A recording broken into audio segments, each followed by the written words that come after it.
का ए भौजी काहे खिसियाल बारू? सास ननद से लड़ाई भइल बा का? अरे सास ननद तो दूर बाड़ी, भतारो तो ठीक नहीं खे। कैसे?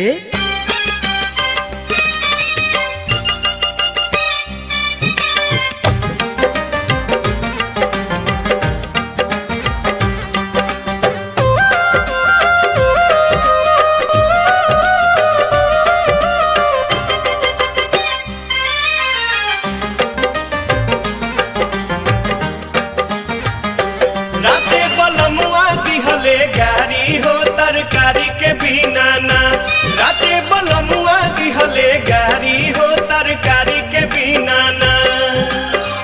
एक तो में गारी दिहले दूसरे में मार दिहले, एक तो में गारी दिहले दूसरे में मार दिहले।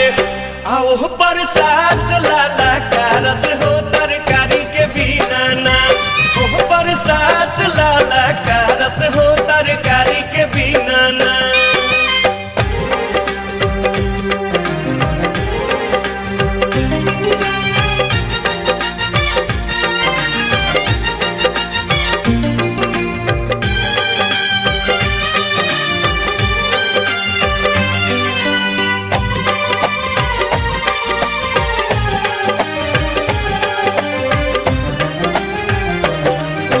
दाल में नीमक बेसी बाटे, निमन बनौलू न खाना हो।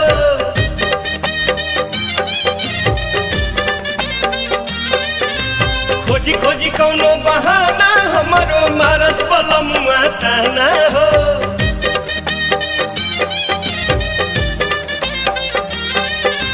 दाल में नीमक बेसी बाटे, निमन बनौलू न खाना हो।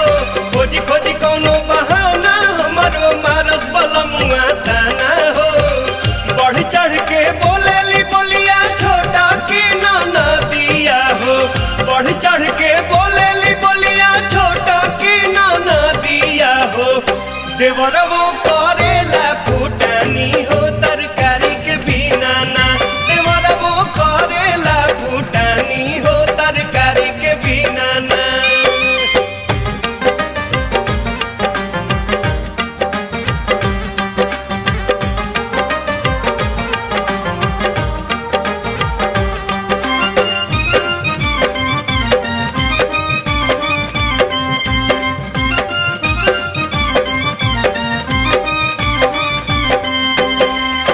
राज चलावेले घर में गोतिनिया, जीवा गइलू बियाई हो।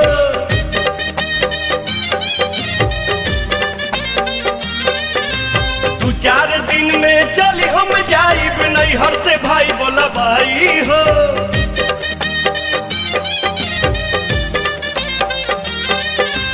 राज चलावेले घर में गोतिनिया, जीवा गइलू बियाई हो। दू चार दिन में चली हम जाइब नैहर से भाई बोला भाई हो। छोटका से बड़का सब हमारे पभीरल बाहो, छोटका से बड़का सब हमारे पभीरल बाहो। आके कर सोही रंगदारी हो तरकारी के बिना ना, के कर सोही रंगदारी हो तरकारी के बिना ना।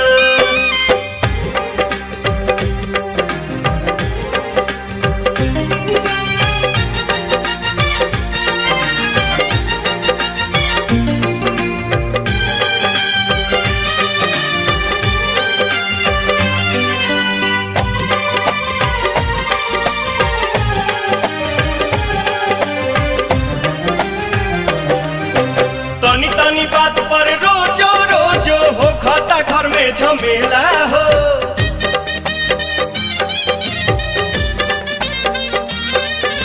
नैहर में हम ना देखले रही ऐसन ऐसन खेला हो।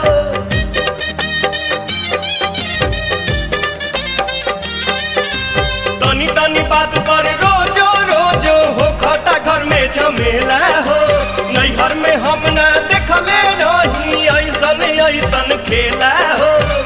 खाला में ढाह दिहले हमके बाबू माई हो, खाला में ढाह दिहले हमके बाबू माई हो।